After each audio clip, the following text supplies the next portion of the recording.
Sit Down Before Reading, a memoir, by me, Dave Bexfield. Chapter 52. Are You Sitting Down? Part 3.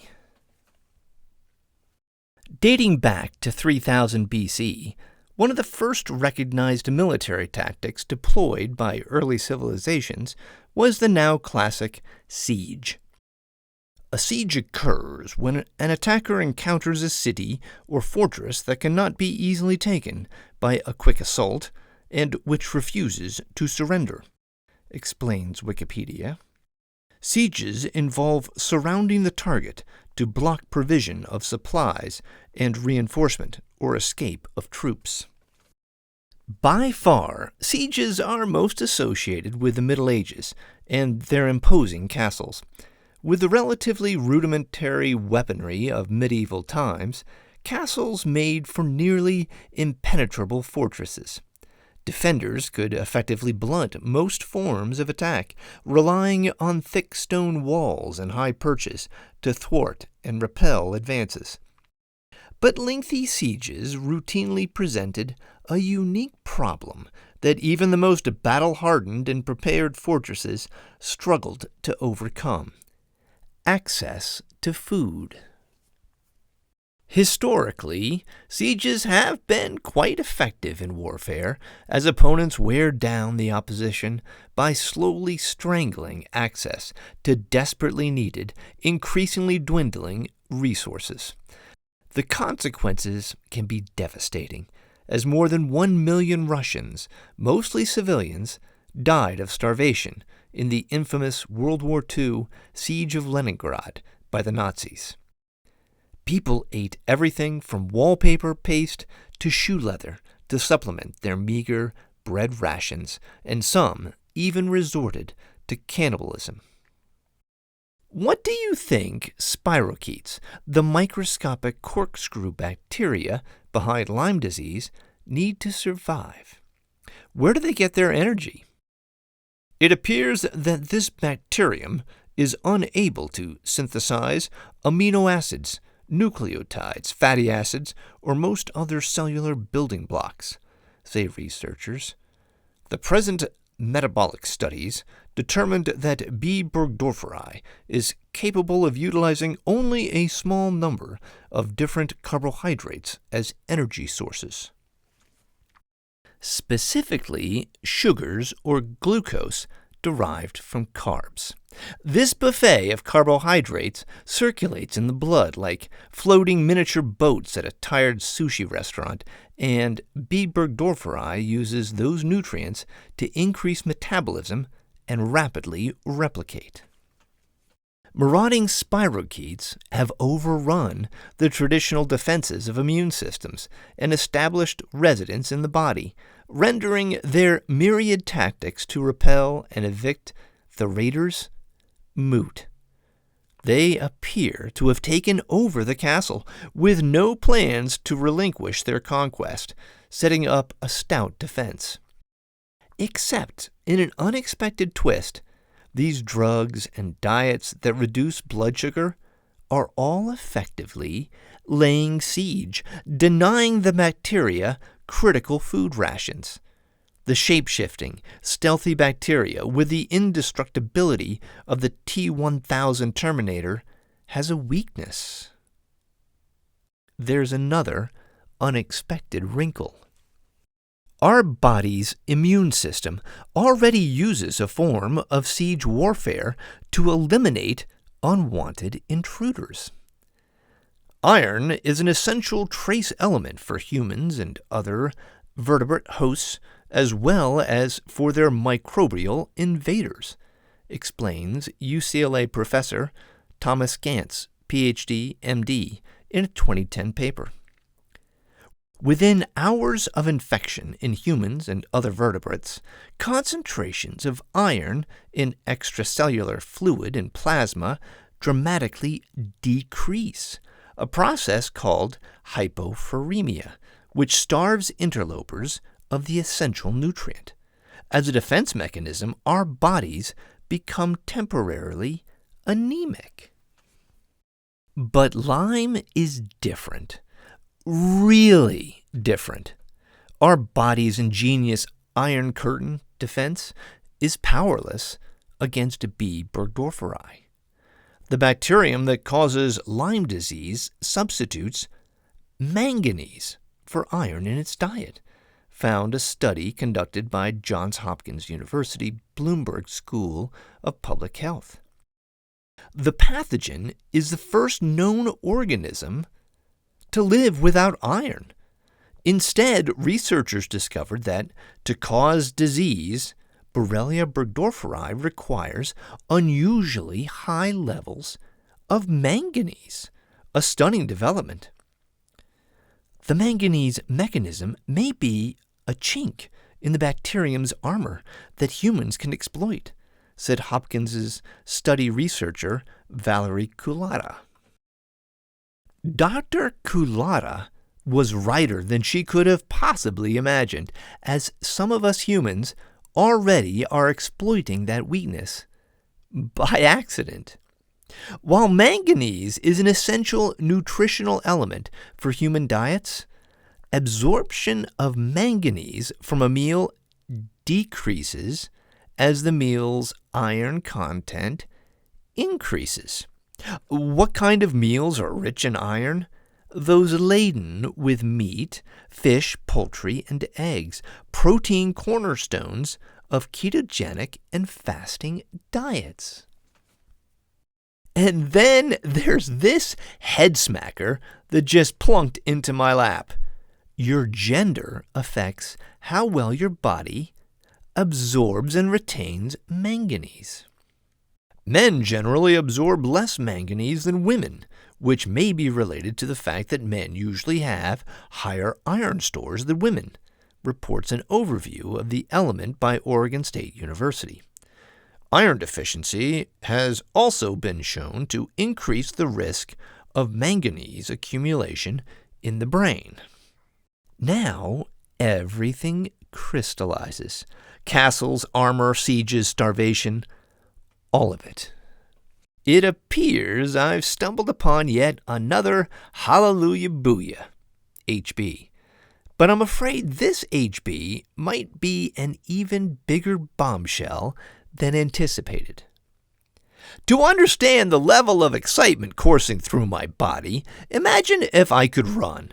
It was the spring of 1983, and I was 10 miles south of my Los Ranchos to Albuquerque home, on the basketball court in the pit, after shockingly winning the NCAA championship in an unforgettable upset. That's me, at this moment, frantically looking for hugs like the legendary NC State coach Jimmy Valvano.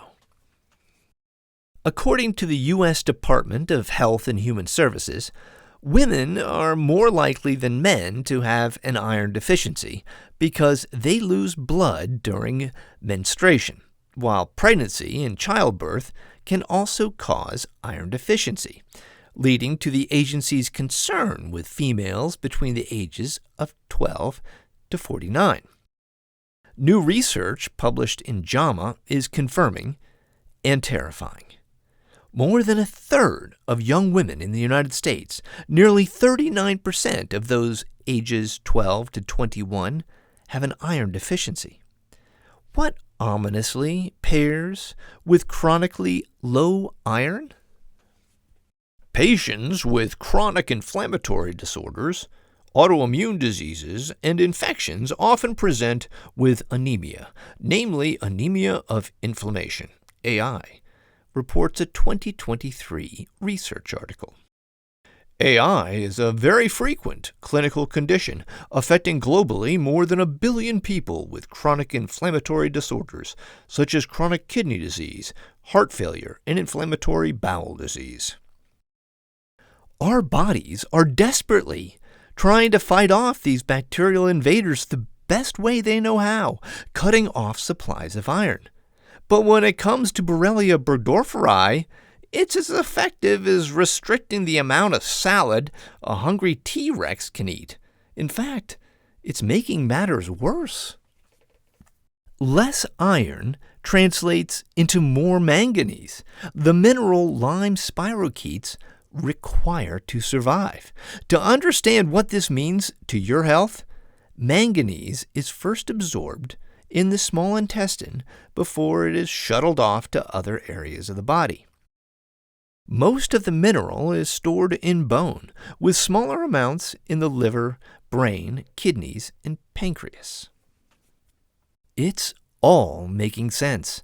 Those spirochetes are drilling for manganese, and in the process causing unspeakable damage to the environment better known as the human body. Neurological diseases and brain disorders, chronic kidney conditions, chronic liver disease and cancers, a vast range of sickness related to irritable bowel syndrome, and pancreatic illnesses, including forms of diabetes, all the result of a solitary spirochetal quest. Boys and girls have similar levels of manganese throughout childhood and adolescence, explaining why type 1 diabetes, which tends to appear in children 4 to 7 years old and then from 10 to 14, is equally prevalent in both sexes. Birth defects I've connected to Lyme, e.g. Down syndrome and cystic fibrosis, are divided equally among genders. The same is true of IBS, as girls and boys are equally affected by the disorder.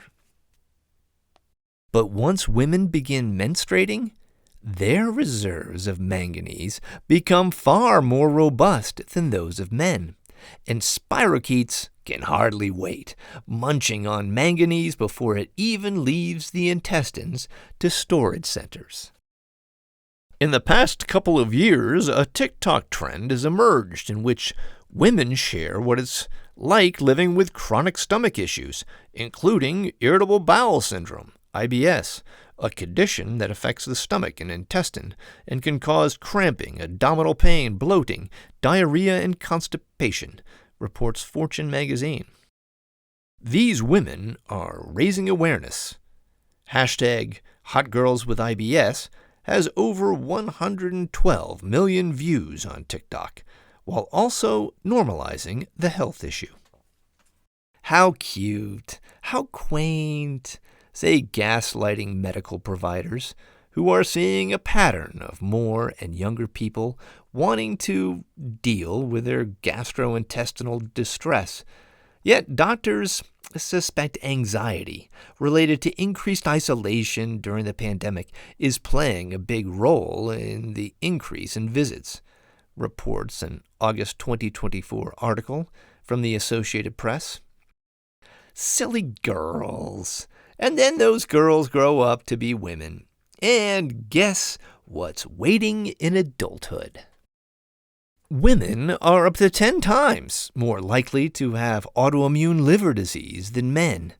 Women have a greater risk of developing dementia during their lifetime, and around twice as many women have Alzheimer's disease, the most common type of dementia, compared to men. Chronic kidney disease is more common in women, and pancreatic cancer rates are rising fastest in women, particularly young women, according to a 2023 study. It appears that the mystifying gender gulf, the one tilting decidedly to the female persuasion in autoimmune disease and so many other illnesses, finally has a sensical answer. Unsurprisingly, my not-so-confident hunch concerning the exist gene in Chapter 48 was off. The risk of iron deficiency in men, and with it an increase in manganese, doesn't rise until they approach their mid-60s. This helps explain why most men start experiencing severe complications when they hit their late 50s to mid-60s, as cancer rates and heart complications and myriad other health issues increase precipitously. But women? There is an unmistakable bullseye on their backs, particularly during those years when they are menstruating. Those same prime years when autoimmune diseases are most likely to strike. In the futile struggle to protect itself, human evolution is even getting involved. A study released by Harvard in late May of 2024 confirmed that the average age at menarche, the first menstrual period, has been decreasing among younger generations in the U.S. As autoimmune diseases have soared in the last 50 years, it's no coincidence that studies have shown trends toward earlier menarche over the last 5 decades. With their coveted stores of manganese, vulnerable female immune systems are trying to kickstart iron depletion, its most reliable defense mechanism against bacterial invaders, and the result has been the earlier and earlier arrival of a woman's first period. It won't matter. We now know the bacteria's modus operandi. B. burgdorferi's quest for manganese is central to its survival and proliferation.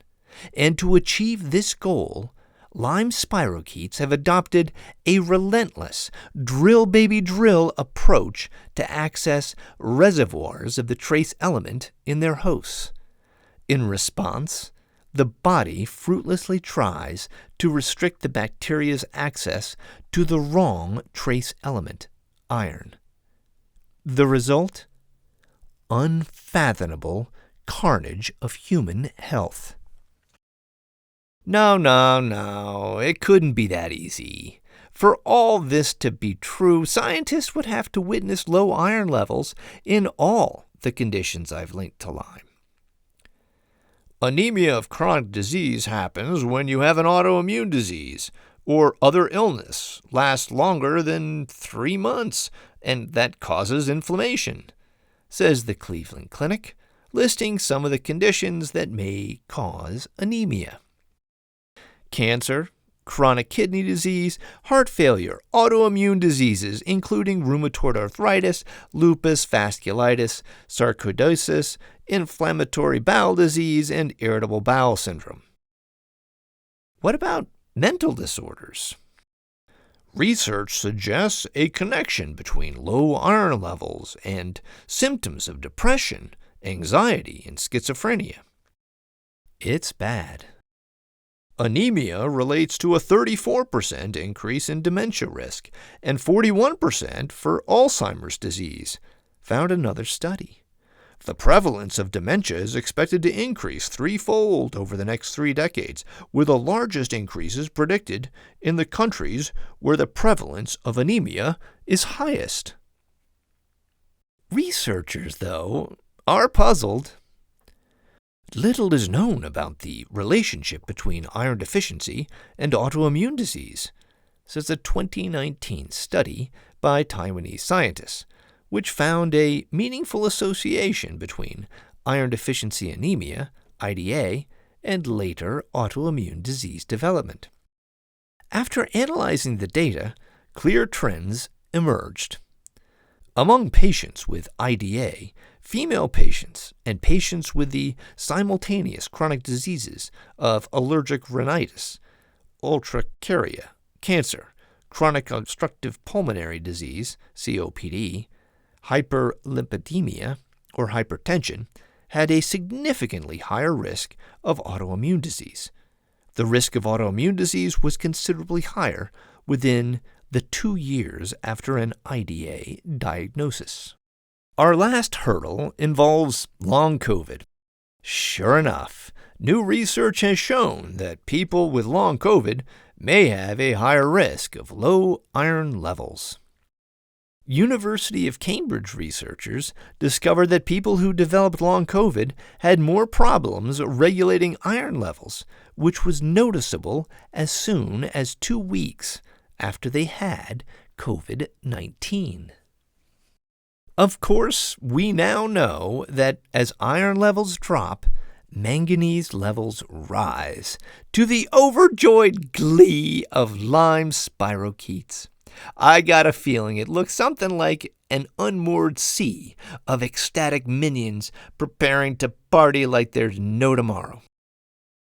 Changing levels of manganese, difficult to assess and not routinely measured in clinical practice, according to the NIH, have been implicated in a broad range of health conditions, from a wide variety of cancers to mental disorders to neurological diseases. Associations have been observed between manganese accumulation and neurodegenerative diseases, such as Alzheimer's disease, Parkinson's disease, Huntington's disease, and ALS, reports a 2023 study.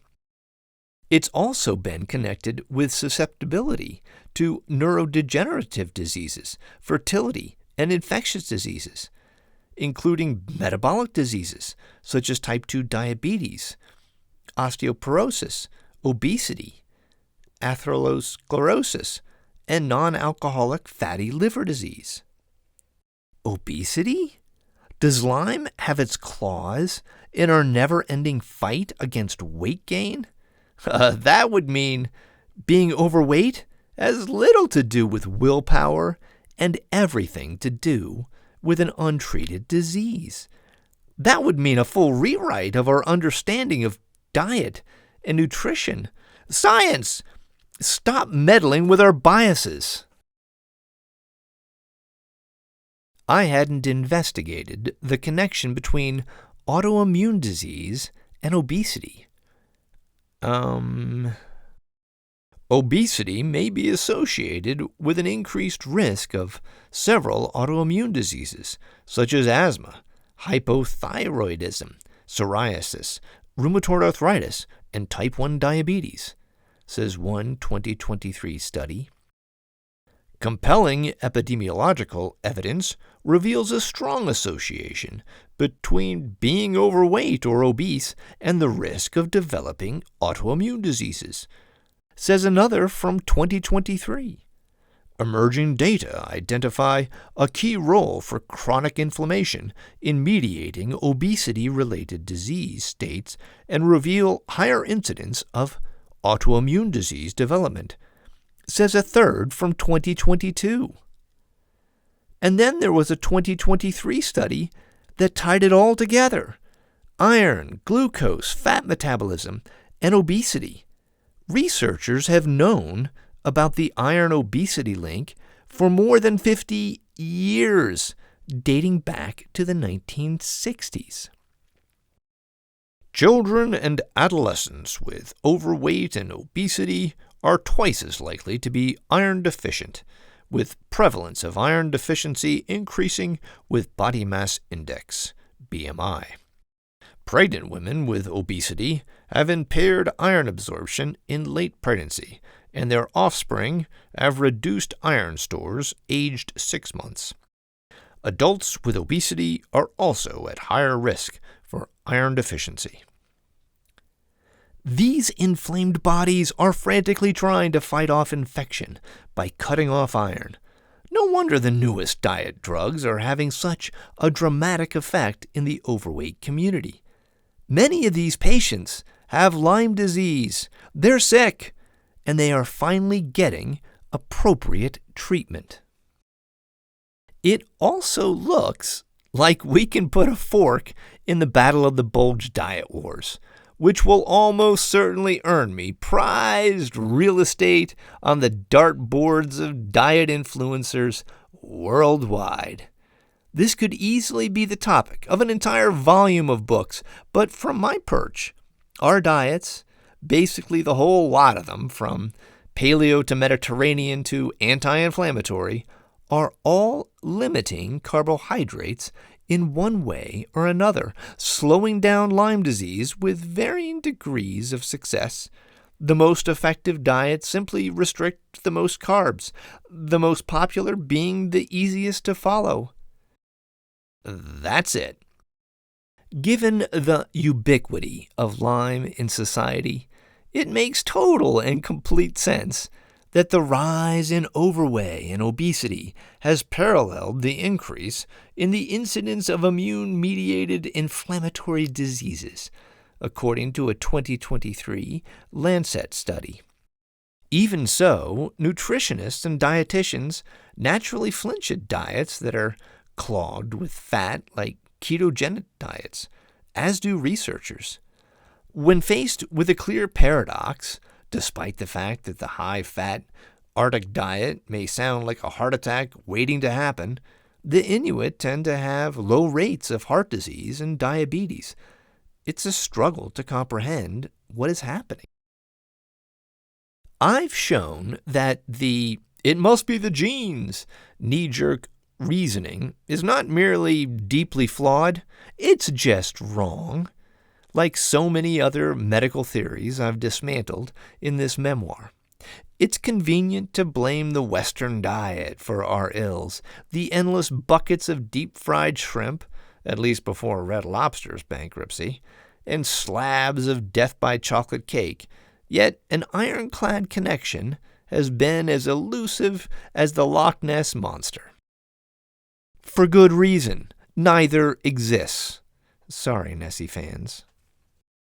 Western diets aren't causing autoimmune disease, nor are they triggering cancer, autism, long COVID, Alzheimer's, or almost any other health condition, including Lyme disease.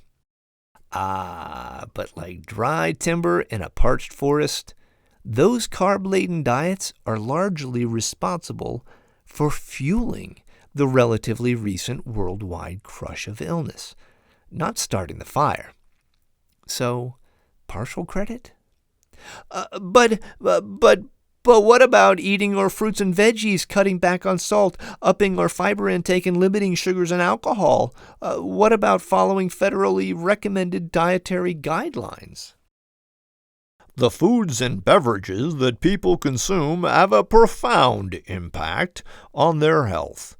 The scientific connection between food and health has been well documented for many decades, with substantial and increasingly robust evidence showing that a healthy lifestyle, including following a healthy dietary pattern, can help people achieve and maintain good health and reduce the risk of chronic diseases throughout all stages of the lifespan.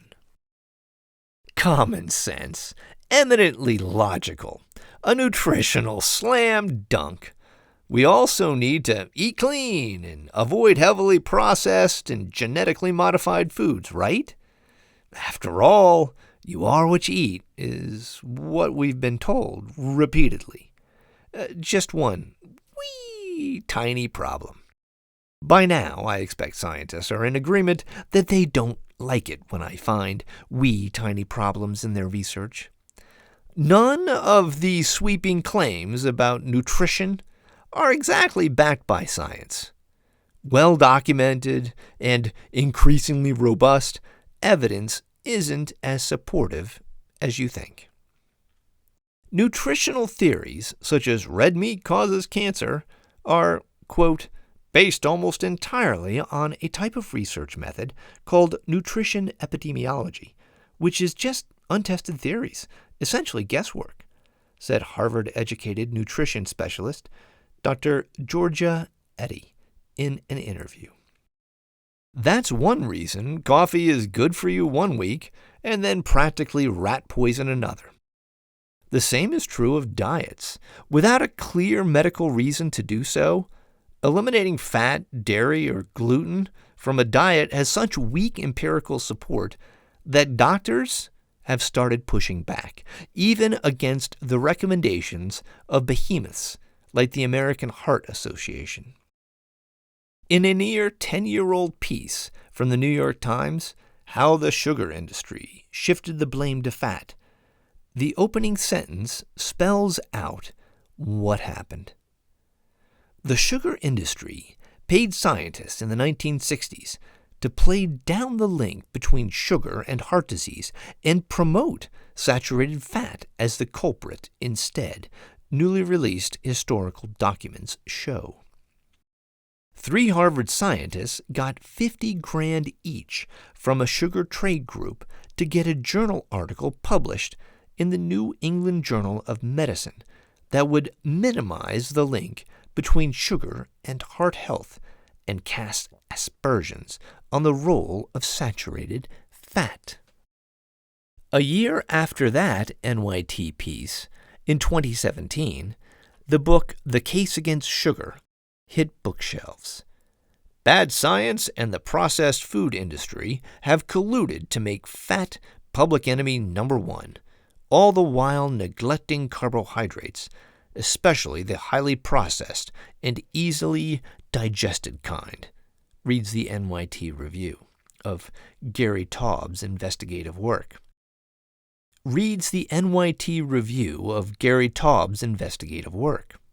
The rising belief that dietary fat consumption was the cause of obesity and heart disease, which had been written about sporadically for decades, suddenly coalesced into fact, shifting the public's attention away from sugar. It worked, and astonishingly well. Everyone was taught that saturated fats cause high cholesterol and heart disease, that choosing fat-free or low-fat is always preferable for health reasons. In 2017, a contingent of physicians finally had enough and penned a scathing rebuke of the popular dogma surrounding nutrition. Despite popular belief among doctors and the public, the conceptual model of dietary saturated fat clogging a pipe is just plain wrong.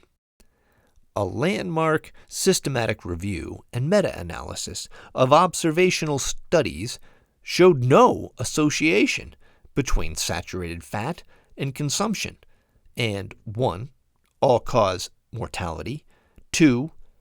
Coronary heart disease, CHD, 3. CHD mortality, 4. Ischemic stroke, or 5. Type 2 diabetes in healthy adults. Similarly, in the secondary prevention of CHD, there is no benefit from reduced fat, including saturated fat, on myocardial infarction, cardiovascular, or all-cause mortality. It gets worse. This team of cardiologists contend that the fat-free movement caused higher intakes of carbohydrate foods, including sugar, a catastrophic dietary change that we now know is inadvertently supercharging undetected cases of Lyme. In paper after paper, doctors from all walks are screaming to be heard that the development of the diet-heart hypothesis in the mid-20th century led to faulty but long-held beliefs that dietary intake of saturated fat led to heart disease, that numerous meta-analyses and systematic reviews of both the historical and current literature reveals that the diet-heart hypothesis was not and still is not supported by the evidence, that there appears to be no consistent benefit to all-cause or cardiovascular disease mortality from the reduction of dietary saturated fat, that saturated fat unexpectedly has an inverse relationship with obesity-related type 2 diabetes. Unheard screams mirroring those from the Lyme community. A dietitian friend of mine is similarly exasperated. She has long mused that people without celiac disease are doing themselves no favors by embarking on gluten-free diets, a feeling reinforced by the research.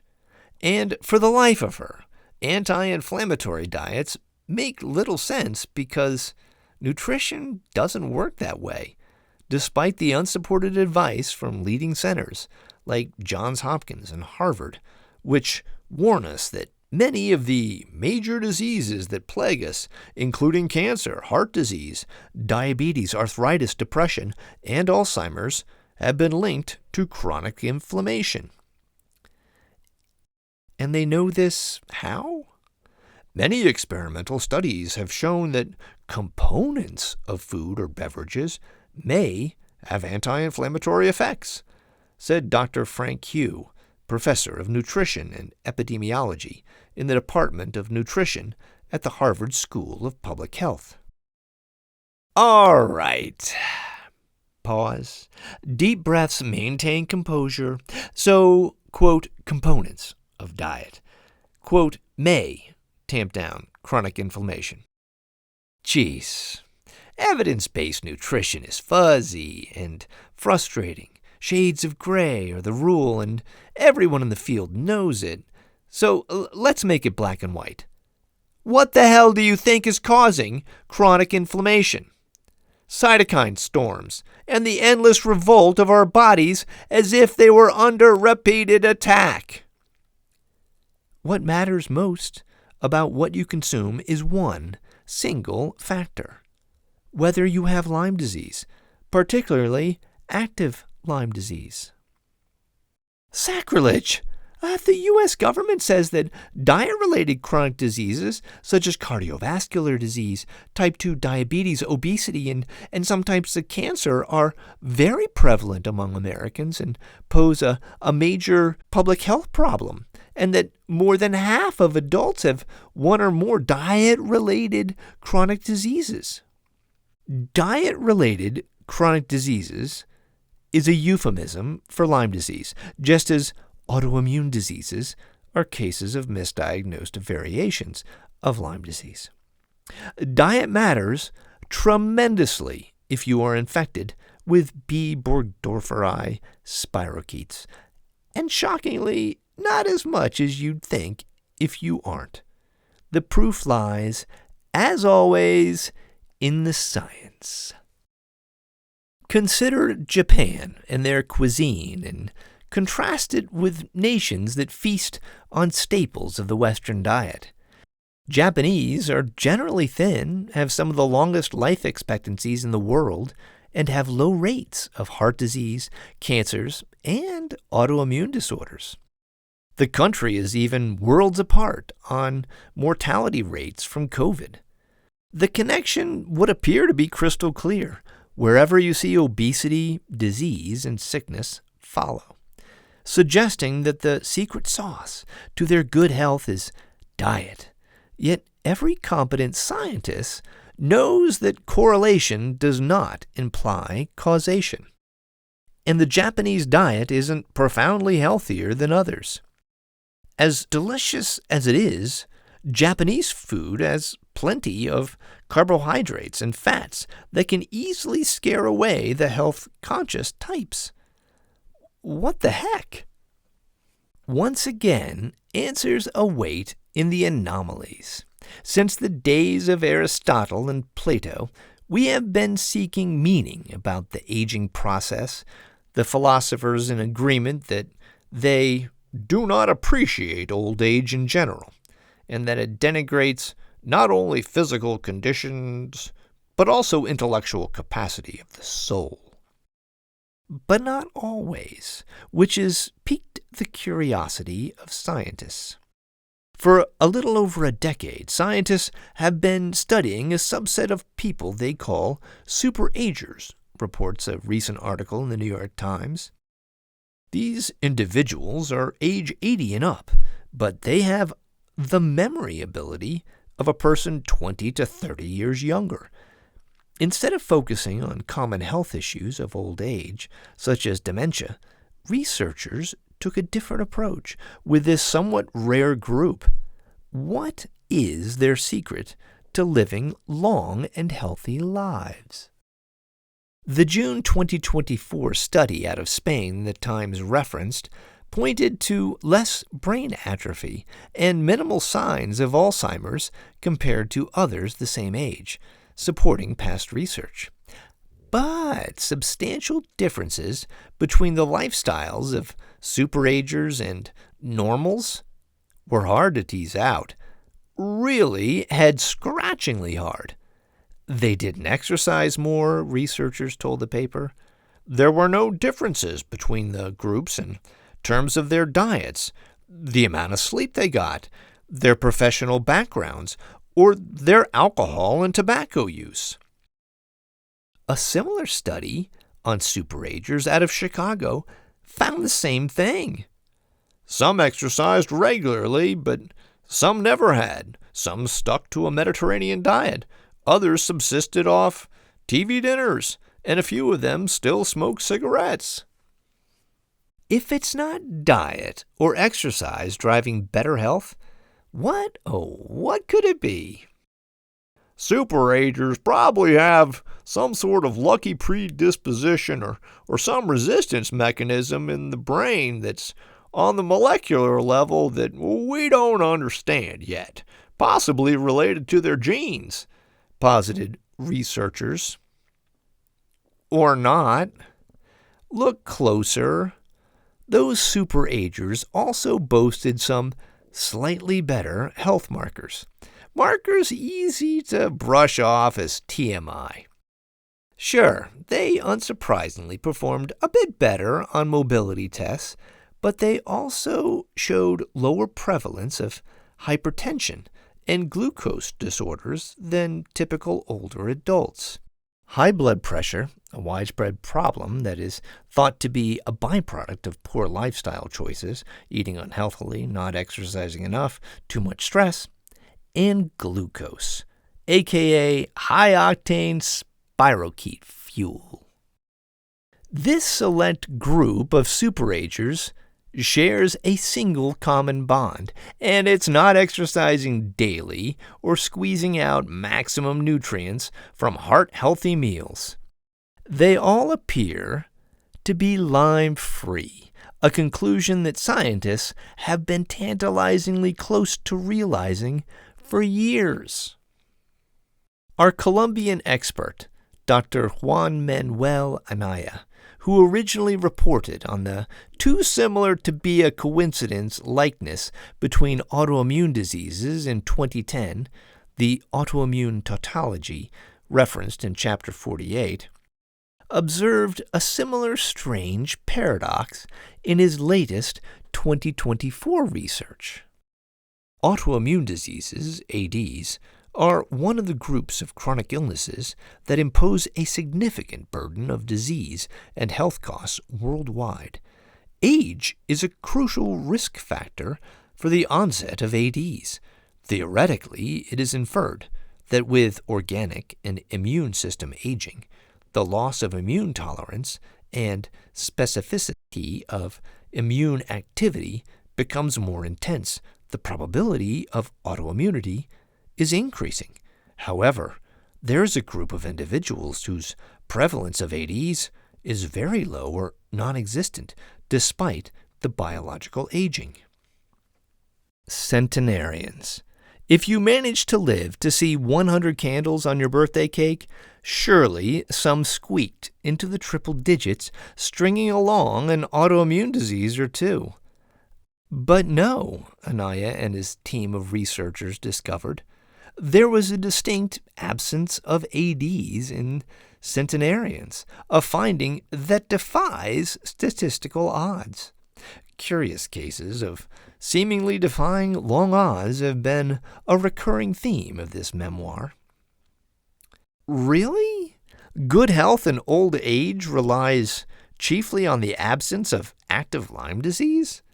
Diets, genes, and chance don't much matter?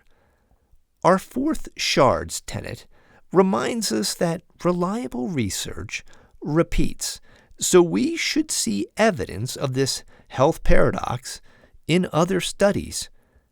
And we do. Despite the claim that chance plays an important role in the achievement of exceptional longevity, it has repeatedly been shown that already earlier in life, centenarians are a selected group with fewer disabilities, comorbidities, hospitalizations, and better cognitive function compared to non-centenarians. Enter into evidence a mammoth study from late 2023, one that investigated blood biomarkers of Swedes with such exceptional longevity. Researchers sifted through 44,000 records to see what separated the superagers from their peers. Want to guess what they discovered was the secret sauce to aging gracefully? Higher levels of total cholesterol and iron and lower levels of glucose. write the study's authors, emphasizing higher and lower with italics. The bolding of cholesterol, iron, and glucose is my handiwork. They also pointed to other distinct markers, those related to lower inflammation, improved liver and kidney function, and lack of signs of anemia, all markers tied directly to the presence, specifically the lack thereof, of Lyme disease. If there were any dietary trends that influenced longevity, for instance, people who ate more plants and eschewed red meat lived 2 years longer on average, they absolutely should have surfaced in these centenarian studies. They didn't. Mystery solved, science has spoken. The whole concept of dieting seems to be, at best, misguided, and some popular diets may even inadvertently amplify the health risks associated with Lyme.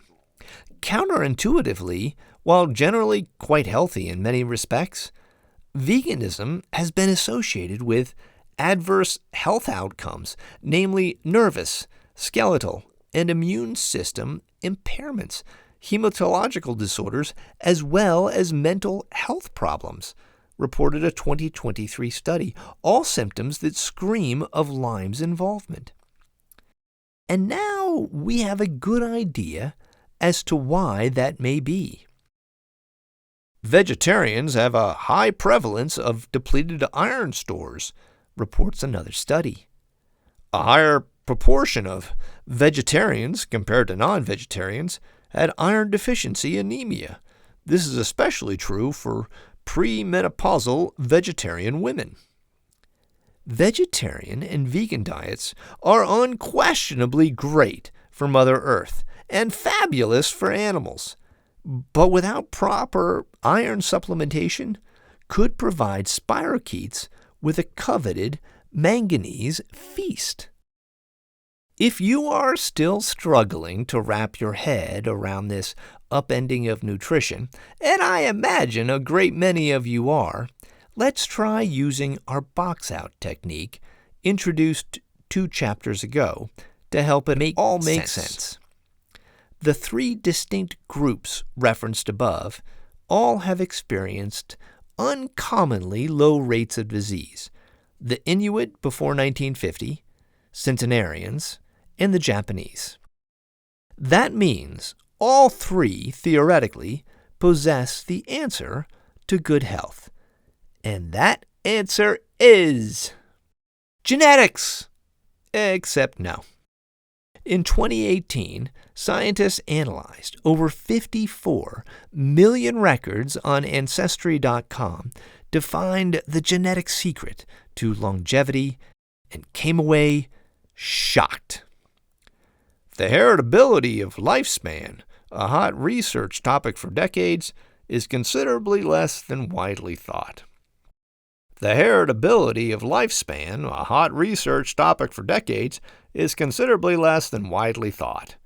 Researchers discovered, finding that genes accounted for well under 7% of people's lifespan versus the 20 to 30% of most previous estimates. The best predictor of lifespan? Spouses. They were more similar than the lifespans of sisters and brothers, since spouses share relatively few DNA variants. That suggested a strong influence of non-genetic factors that they do share. Other studies back this finding, so much so that it's an open secret among geneticists. It's definitely not good genes driving better health. Diet then! Except again, no. A 2020 study aimed to separate genetics from diet by examining Japanese Americans who are genetically identical to the native Japanese people but have experienced rapid and intense westernization in terms of their lifestyles and compared them to native Japanese.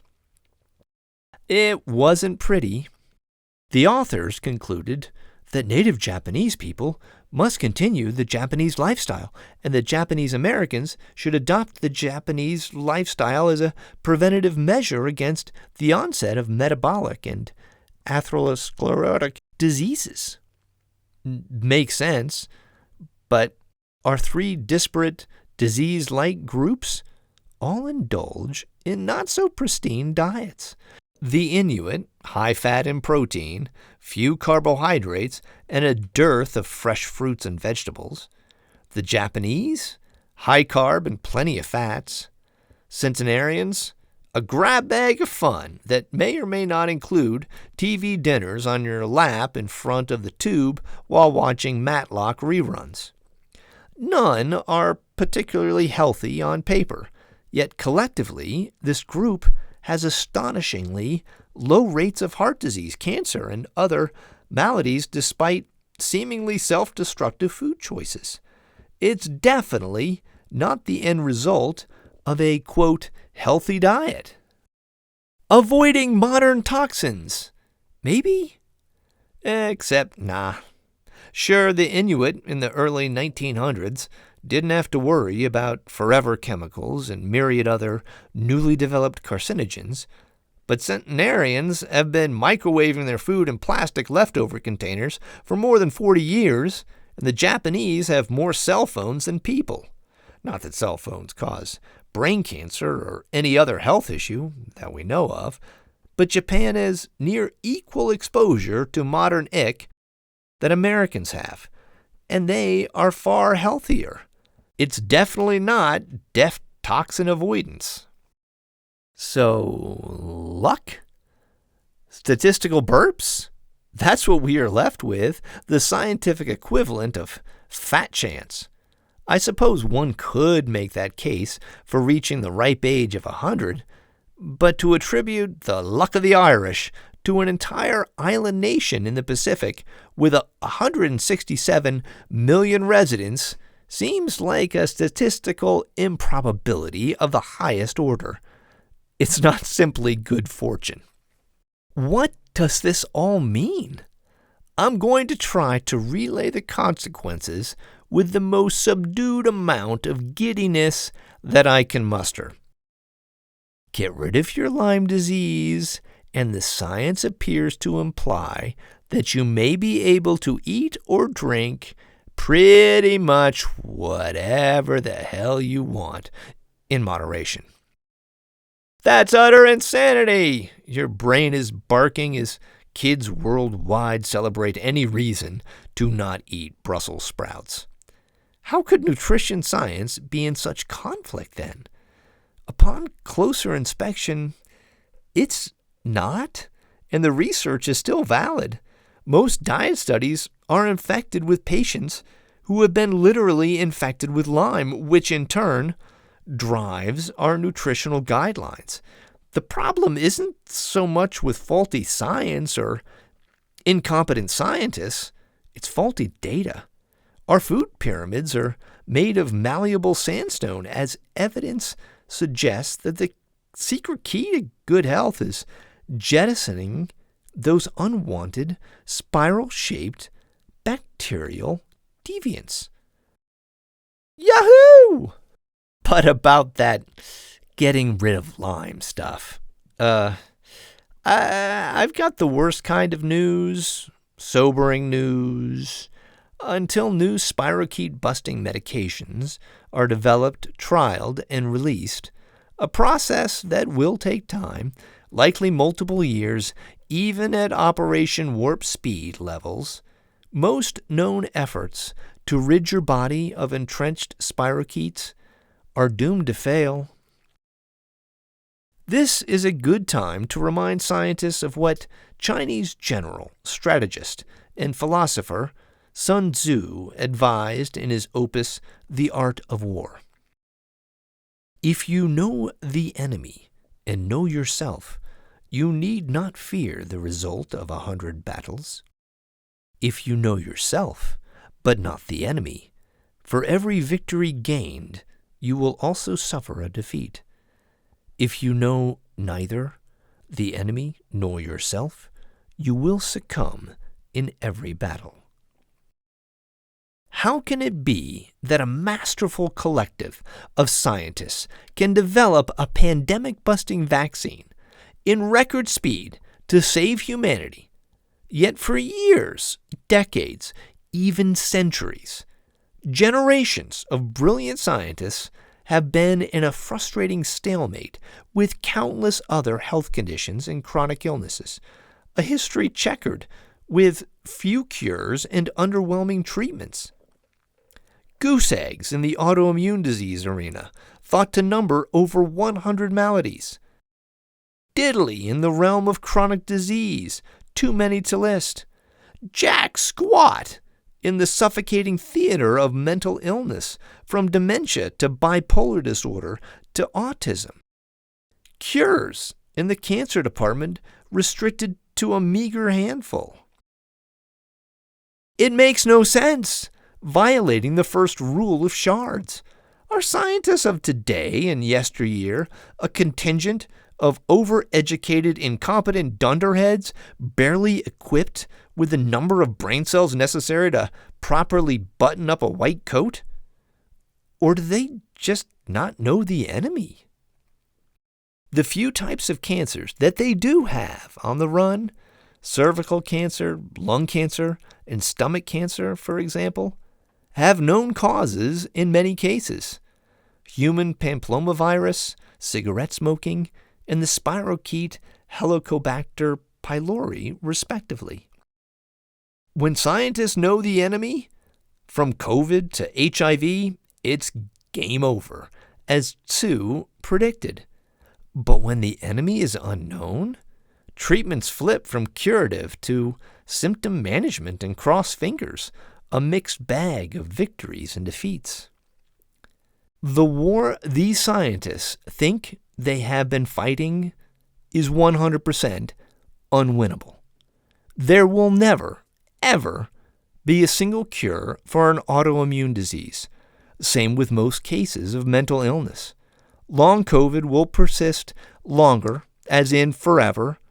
Moonshots to cure many common forms of cancer, no matter how many hundreds of millions, billions, plowed into the effort, will largely fail. But what about those new semaglutide weight loss medications, ketogenic diets, and fasting? There's a sneaky, overlooked reason most diets crash and burn over time. Vanquishing Lyme falls into the same category. To avoid looking like the English trying to storm that French castle in that scene from Monty Python and the Holy Grail, smarter tactics must be deployed, using all that you've learned over these many pages. If you know thy enemy, the outcome of 100 battles is preordained.